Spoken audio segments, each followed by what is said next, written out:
You earn good money, not rich money, but good money, enough that you should feel comfortable, enough that people around you probably assume you're doing fine. And yet, at a certain point every month, you feel that familiar tightness. You check your account, and something in your chest drops. Not because you're irresponsible, not because you're wasteful, but because no matter how much comes in, there never seems to be enough left. And the worst part is the shame that comes with it. Because you're not supposed to feel this way at your income level. You know people earning less who seem to manage just fine. So you start to wonder if something is wrong with you. There isn't. But there is something happening that nobody ever explained to you. And it has nothing to do with how much you earn. I'll get to exactly what it is. But first, you need to understand what's really draining you. Your salary grew, but so did your life. The apartment you live in now costs more than the one you had 3 years ago. The way you travel changed. The places you eat changed. The version of yourself you present to the world costs more to maintain than it used to. None of these upgrades felt like a decision. They felt like progress. Like you were simply living at the level you worked hard to reach. But here's the catch. Progress and financial security are not the same thing. There is a force running quietly in the background of your finances called fixed costs. These are the expenses that hit every single month whether you earn or not. Rent, subscriptions, loan repayments, insurance, phone bills, Wi-Fi. These aren't the purchases you think about. They're the ones you stopped thinking about a long time ago. And for most people on a good salary, fixed costs have expanded silently to consume the majority of what they earn before they ever see it. This is the trap, not your spending habits, your baseline. Think about how your life looked 3 years ago. The commitments you had then versus the commitments you have now. At some point, without a formal decision, you locked yourself into a more expensive existence.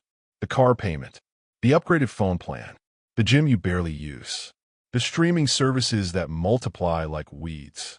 Each one felt small. Together, they built a floor that your salary has to clear every single month before you can breathe.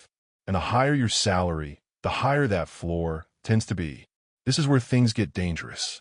Because here's what nobody tells you about earning well: social pressure scales with income. When you were earning less, the expectations around you were lower. Nobody questioned your choices. But somewhere along the way, the people in your life, friends, colleagues, family, adjusted their image of you. Now, there are dinners you feel you have to attend, gifts you feel you have to give, trips you feel you can't opt out of without explanation, appearances you feel you have to maintain. You're not just paying for your life. You're paying for the version of your life that other people believe you're living. And that cost is invisible on every budget spreadsheet ever made. There's a concept in psychology called relative deprivation. It means that how wealthy you feel has almost nothing to do with the absolute number in your account. It has everything to do with who you're comparing yourself to. And as your salary grows, your comparison group grows with it. You no longer compare yourself to where you started. You compare yourself to the colleagues earning slightly more, the friends with the newer car, the people on your screen living 3 levels above you. The goalpost moves, always forward, always just out of reach. This is the part 1 promise to come back to, and it's the most important thing in this entire video. The feeling of being broke is not always a money problem. Sometimes it's a measurement problem. You are measuring your financial health against a moving target you will never catch. And as long as that's your measuring stick, no salary will ever feel like enough. Not double what you earn now, not triple, because the benchmark will simply rise to match it. This is the turning point. So what do you actually do? First, audit your fixed costs, not your fun spending, your commitments. List every single thing that leaves your account automatically or monthly without you actively choosing it. Add them up. Most people have never done this, and the number shocks them. Once you see the full baseline, you can make real decisions about what stays and what quietly gets cut. Second, separate your income into 3 buckets before you spend anything. The first bucket covers fixed costs. The second covers living and lifestyle. The third is untouchable. It goes directly to savings or investment the moment your salary lands. The key is the order. Fixed costs, then lifestyle, then savings is how most people operate. That order is backwards.